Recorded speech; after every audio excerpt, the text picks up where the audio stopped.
Hello viewers, how are you? I hope all of you are doing fine. तो आज बात करते हैं हम लोग अपने नेक्स्ट टॉपिक की, जिसके अंदर हम लोग एप्लीकेशन ऑफ गोस लॉ पढ़ रहे हैं। उनके अंदर बेसिकली हम लोग क्या पढ़ेंगे आज? चार्ट डिस्ट्रीब्यूशन हमने पढ़ लिया। अगर आपने नहीं देखा है तो आपको उसका वीडियो अवेलेबल होगा। चार्ट डिस्ट्रीब्यूशन आप देख सकते हैं कि किस किस तरीके के चार्ट डिस्ट्रीब्यूशन होते हैं। तो हमें इस एप्लीकेशन में क्या गिवन है, एक पर्टिकुलरली एक लॉन्ग चार्ज स्ट्रिप है, मतलब एक लंबी लाइन में हमने चार्ज को, कुल मिलाकर आप ऐसे सोच सकते हो कि हमने चार्ज को इस तरीके से प्लेस किया हुआ है, ठीक है, लंबे उस पर। तो हमसे ये पूछा जा रहा है कि भाई आप एक चीज़ बताओ कि यहाँ पर आपका एक कोई पॉइंट है जो डिस्टेंस आर पे है, इस पर्टिकुलर पॉइंट पे कितना इलेक्ट्रिक फील्ड होगा ड्यू टू दिस, क्योंकि इससे इलेक्ट्रिक फील्ड लाइंस निकल रही होंगी, तो आपको ई कैलकुलेट करना है इस पर्टिकुलर पॉइंट पे। ये आपका क्वेश्चन है, ये एप्लीकेशन कह सकते हैं इसको। तो इसके लिए पर्टिकुलरली हम क्या करते हैं कि हम एक कंस्ट्रक्ट करते हैं इसके आसपास एक हाइपोथेटिकल आर रेडियस का एक सिलेंडर। जैसे मैंने कहा कि हम हर जगह अपनी मनमानी नहीं कर सकते, जो हमें सुटेबल होगा, तो इसीलिए 2-3 एप्लीकेशन आपको करवाई जा रही हैं इस चैप्टर के अंदर। वो ये कि इन एप्लीकेशन से आप ये समझ पाओगे कि इनका यूटिलाइजेशन क्या कहाँ तक हो सकता है। तो लाइन चार्जेस है जिस पे डेंसिटी दी हुई है आपको। लाइन चार्ज के लिए क्या हम सिंबल यूज करते थे, लैम्डा, अगर आपको ध्यान हो तो। इस पे चार्ज डेंसिटी कितनी है, चार्ज डेंसिटी, तो इसीलिए लैम्डा बोला जाता है। सिंबल क्यों बनाए गए हैं, आपको बोल दे कि लैम्डा इतना गिवन है, तो इसका मतलब क्या है कि आपको लैम्डा से क्या उसका मतलब है। लैम्डा का मतलब हुआ कि चार्ज डेंसिटी क्या है, ठीक है। तो आपको चार्ज डेंसिटी यहाँ से पता लग गई, गिवन है आपको, मतलब लैम्डा चार्ज डेंसिटी। इसका मतलब क्या होगा कि इसकी एक यूनिट लेंथ के अंदर कितना चार्ज अवेलेबल है, लैम्डा कूलम। तो लैम्डा कूलम पर मीटर, इसको आप यूनिट भी लिख सकते हो। आपने ये लिख दिया इसके साथ। अब आपने क्या किया, इसके चारों तरफ एक सिलेंडर एज्यूम किया जिसका रेडियस कितना है, आर है। इस सिलेंडर को एज्यूम करने की ज़रूरत क्या पड़ी, देखिए आपको उसमें यहाँ पर एक अलग से बनाता हूँ। जब भी कोई लाइन चार्ज होता है तो ये हर दिशा में, मतलब जैसे कि फॉर एग्जांपल मेरी उंगली है, ये इस दिशा में, इस दिशा में सिलेंड्रिकल सिमेट्री से ये हर जगह आपका इलेक्ट्रिक फील्ड लाइंस निकल रही होंगी, इससे ऐसे ऐसे ऐसे बाहर की तरफ निकल रही होंगी, अंदर की तरफ जा रही, मतलब हर चारों तरफ जा रही होंगी। जैसे कि कोई हमारी ट्यूबलाइट जल रही है, वो चारों तरफ आपके रोशनी फेंकेंगी, ठीक है ना। तो इसके अंदर सिमेट्री कैसी है, जो इससे निकलने वाला इलेक्ट्रिक फील्ड है उसके अंदर क्या है, सिलेंड्रिकल सिमेट्री है। इसका मतलब क्या होगा कि यहाँ से इलेक्ट्रिक फील्ड लाइंस जो है वो इस दिशा में निकल रही होंगी और यूनिफॉर्म होंगी, मतलब ये पैरेलल टू ईच अदर होंगी और इक्वी डिस्टेंस होंगी, ठीक है। तो अब इस पर्टिकुलर चीज़ के लिए हमने क्या देखा कि हमने एक सिलेंडर ले लिया जिसका रेडियस कितना है, आर है, बस। अब इसके अलावा कुछ नहीं है इसमें। अब आपको ये 3 तरीके के, देखिए एक ड्रम है, जैसे फॉर एग्जांपल सिलेंड्रिकल ड्रम लगा लेते हैं, उसके ऊपर एक ढक्कन है ऊपर वाला, ये नीचे वाला ढक्कन है कि क्लोज सरफेस हमें बनाना था। तो हमने क्या किया कि ड्रम को बंद करना है। तो हमारे पास ये तो सरफेस था ही चादर, इसको हमने फोल्ड किया। जैसे फॉर एग्जांपल मेरे पास ये चादर थी तो मैंने इसको ऐसे फोल्ड कर लिया। अब लेकिन क्लोज, ये तो यहाँ से भी खुला और यहाँ से भी खुला है, तो इसके लिए मैंने क्या किया, यहाँ पर ढक्कन लगा दिया इसके दोनों तरफ। तो ये आपका बन गया क्लोज सरफेस। अब इस क्लोज सरफेस में हमारे पास, अगर हम इसको डिसइंटीग्रेट करें, या 3 हमारे पास एरिया हो सकते हैं, एक पर्टिकुलर एरिया ये, एक पर्टिकुलर एरिया ये और एक पर्टिकुलर एरिया ये। अब हम देखते हैं कि क्योंकि ये सिमेट्रिकल है, तो हम देखते हैं कि इसके अक्रॉस कितना इलेक्ट्रिक फ्लक्स निकल रहा है, इसके अक्रॉस कितना और इसके अक्रॉस कितना। अब आप देखिए, जो भी आप एरिया कंसीडर करते हो उसके सरफेस के नॉर्मल आपका एरिया का डायरेक्शन होगा। तो ए वेक्टर ये आपका इस दिशा में जा रहा है। अब आपको ड्यू टू सिमेट्री पता है कि यहाँ से तो इलेक्ट्रिक फील्ड लाइन्स इस दिशा में निकल रही हैं, ठीक है। इन्फानाइट इसलिए लिया गया है।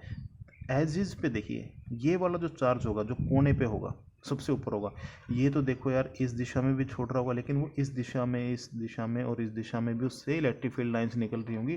तो इसीलिए हमने क्या लिया, एक इन्फानाइट लॉन्ग वायर या फिर infinite long strip of charge ली है जिस पे चार्ज एक्यूमुलेटेड है। तो हमने उसका कुछ पोर्शन ले लिया लेंथ एल का, कितना, लेंथ एल का। उस पर हमने क्या किया, एक सिलेंडर ज्यूम कर लिया, क्योंकि कोने पे तो सिमेट्रिकल नहीं रहेगा, ये इस दिशा में नहीं रहेगा जिस दिशा में हमने इसको माना है, क्योंकि ये कोने वाले जो चार्जेस होंगे वो तो हर दिशा में फेंक रहे होंगे, लेकिन बीच वाले charge almost parallel to each other uniformly एक सी दिशा में आपका डिस्ट्रीब्यूशन होगा किसका, इलेक्ट्रिक फील्ड लाइंस का। तो इस तरीके से हमने इसको ऐसे मान लिया। तो अब देखिए यहाँ पर आपका एरिया वेक्टर ऊपर की तरफ है और इसमें भी क्या है, नॉर्मल है, लेकिन अब नॉर्मल अंदर की तरफ नहीं होगा, हमेशा out of this close surface हम लोग कंसिडर कर लेते हैं एरिया वेक्टर को। तो इससे बाहर निकलता हुआ ये एरिया वेक्टर है आपका A2 मान लेता हूँ इसको A1 मान लेता हूँ, और यहाँ से एरिया वेक्टर क्या रहेगा इस सरफेस के, A3 मान लिया। ठीक है, यहाँ पर आप क्या देखोगे, यहाँ E और ये आपका E है, यहाँ भी आपका E है, E की डायरेक्शन ये है, तो इन दोनों के बीच में तो 90 डिग्री का एंगल है। तो फ्लक्स का फॉर्मूला क्या था, d∅1। इसके लिए d∅1 देखो तो क्या है, E डॉट A1। इन दोनों के बीच में एंगल कितना है, 90 डिग्री का। 90 डिग्री का मतलब क्या है, EA cos theta. Cos theta अगर 90 है तो आपका ये टोटल कितना बन जाएगा, 0। तो इसी तरीके से d∅2 भी आपका कितना आ जाएगा, 0। A1 यहाँ पर आ गया, d∅2 भी 0 आ गया। तो d∅3 वो कितना होगा, इंटीग्रेशन करना आपको। d∅3 कितना है आपका, सॉरी d∅3 कितना आपका, E डॉट A3 वेक्टर।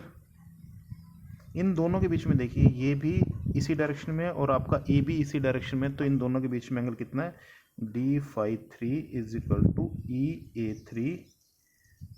ये छोटा सा एरिया वेक्टर लिया, पूरा नहीं, एक छोटा सा इस पे कोना ले लिया, ठीक है ना। यहाँ पर सिमेट्री की वजह से यहाँ भी एक छोटा सा लिया था, लेकिन सब जगह डायरेक्शन एरिया का सेम रहेगा, तो इसीलिए हमने d∅A3 कोस 0। तो ये कितना आ गया, EA3, इस छोटे से एरिया की वजह से। तो हमें अब इसका क्या करना पड़ेगा, इंटीग्रेशन करना फाई निकालने के लिए, टोटल फाई। टोटल फाई कैसे आएगा, integration d∅1 plus close surface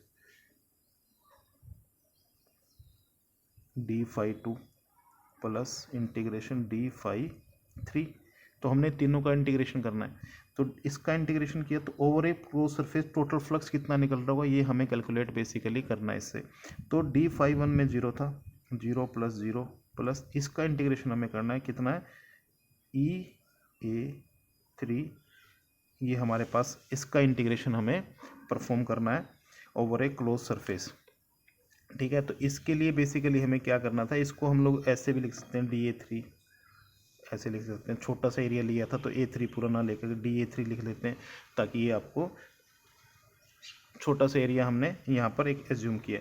तो DA3 के बारे में हम अब इसका इंटीग्रेशन करते हैं, EDA3। अब आप देखोगे कि E हमेशा हर पॉइंट पे इस सिलेंडर के हर पॉइंट पे E सेम होगा, क्योंकि सिमेट्रिकली उसके बीच में से एक समान दूरी पे आपने ये पूरा एरिया लिया है। तो यहाँ से निकलने वाला जो इलेक्ट्रिक फील्ड यहाँ से जो दूरी पे यहाँ होगा, तो वही इतना ही यहाँ पर होगा, क्योंकि ये डिस्टेंस और ये डिस्टेंस सिलेंडर के हर सरफेस पे सेम है। तो आप इसी को कांस्टेंट है तो बाहर निकाल सकते हो, वेरी नहीं कर रहे हैं। अंदर क्या बचा आपको, DA3। तो DA3 क्या है, टोटल इसका सरफेस एरिया वो कितना होगा, वो आपको पता ही है, वो कितना है, E2πr इंटू L। ये आपका आ गया फाई की वैल्यू। टोटल फ्लक्स जो इस एरिया में से निकल रही होगी वो कितनी होगी, E2πr डॉट इंटू L। ये आपके पास आ गई टोटल फ्लक्स। अब आपके पास टोटल फ्लक्स निकालने का दूसरा तरीका और भी है।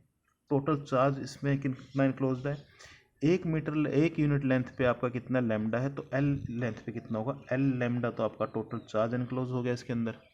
इसको फॉर्मूला लिख देता हूँ, Q/ε0 आपको लेना है।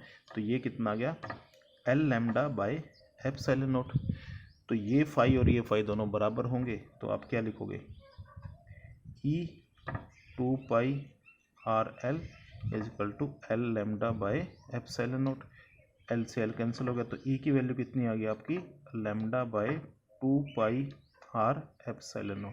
तो ये आपका इलेक्ट्रिक फील्ड का एक्सप्रेशन है चार्ज डिस्ट्रीब्यूशन के लिए, जो कि किसी पर्टिकुलर एक लाइन चार्ज दिया हुआ आपको, यूनिफॉर्मली डिस्ट्रीब्यूशन आपको दिया हुआ है, इसके अंदर सारा चार्ज यूनिफॉर्म डिस्ट्रीब्यूशन है। तो आपको अकॉर्डिंग टू दैट आपको ये एक्सप्रेशन निकालना था कि एक दूरी पे। तो इसका इस्तेमाल आपने किसका किया, यहाँ पर गॉस लॉ का इस्तेमाल करते हुए। आपके पास फ्लक्स थी और गॉस लॉ आपने इस्तेमाल किया, तो इलेक्ट्रिक फील्ड निकाल लिया किसी पर्टिकुलर पॉइंट जो कि दूरी पे कितना, r दूरी पे इससे है।